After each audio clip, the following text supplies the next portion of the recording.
Doses de física vai começar a falar de mecânica quântica? Ó, eu não vou mentir, tive que ler muito, ainda tô lendo e ainda tô aprendendo. Ela pode parecer meio complicada, mas é muito interessante e tá em quase todas as tecnologias que a gente usa hoje. TV de LED, celular e até em casos de saúde, gente, como a ressonância magnética. Para entender a teoria, a gente tem que ir por partes. Hoje, vamos começar falando de como a teoria começou.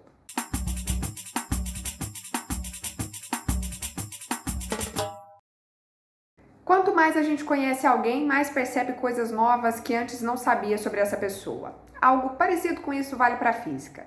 Quando se observa as coisas bem de perto, analisando partículas que formam os átomos, como elétrons e nêutrons, as leis da física clássica começam a não valer simplesmente. A física quântica observa essas partes bem pequenas que se comportam de um jeito muito diferente das coisas que a gente vê a olho nu, do mundo que a gente enxerga. Vamos ter alguns vídeos então para explicar tudo isso e no de hoje vamos entender o começo da teoria. Era final do século XIX e início do século XX. A física estava bem avançada, mas uma das perguntas que ainda incomodavam os pesquisadores era sobre a radiação de corpo negro. Esse corpo negro é um objeto que absorve toda a radiação eletromagnética, ou a luz, digamos assim, que chega perto dele e depois somente emite radiações térmicas, ou seja, as radiações eletromagnéticas que o corpo emite dependem somente da temperatura em que ele está. Por exemplo, a gente sente pelo calor as radiações que um ferro de passar roupa emite, mas não vê essas radiações. Quando a temperatura de um corpo aumenta, a gente já consegue perceber as radiações em forma de luz visível. Então, quando a temperatura não está muito alta, para a física, o corpo parece ser negro porque ele absorve toda a luz e somente emite radiação invisível. Beleza. Mais tarde, com o passar do tempo, isso deu origem ao espectro de corpo negro.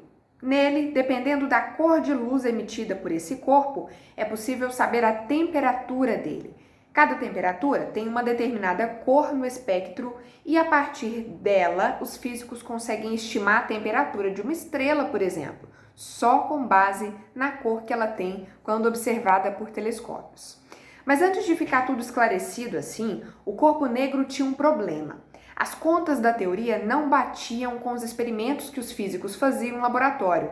Ninguém sabia como calcular exatamente quanta radiação o corpo negro emitia em forma de onda, dependendo da temperatura. Com a física que se tinha na época, que a gente hoje chama de física clássica, não dava para solucionar isso. Até que veio Planck com a sua ideia. Os físicos acreditavam que a energia que o corpo negro transmitia era contínua, transmitia sem parar, sem pausas. Aí, em 1900, Planck conseguiu resolver o problema do corpo negro, dizendo que, na verdade, a onda transmitia energia aos poucos, em pacotinhos de energia. A hipótese dele era a seguinte: a radiação do corpo negro só faz sentido se a gente aceitar que ele emite energia única e exclusivamente em quantidades discretas. E o que são essas quantidades discretas? Simplesmente números inteiros.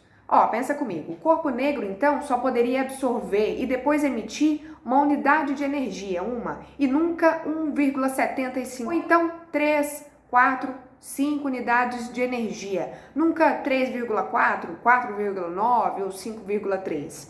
Então, emissão de energia só se for em números inteiros, que a gente também pode chamar de valores discretos ou valores quantizados, entendeu? Daí vem a palavra quântico. Esse foi o início, o pequeno passo para surgir a teoria da mecânica quântica. Mas tem um detalhe.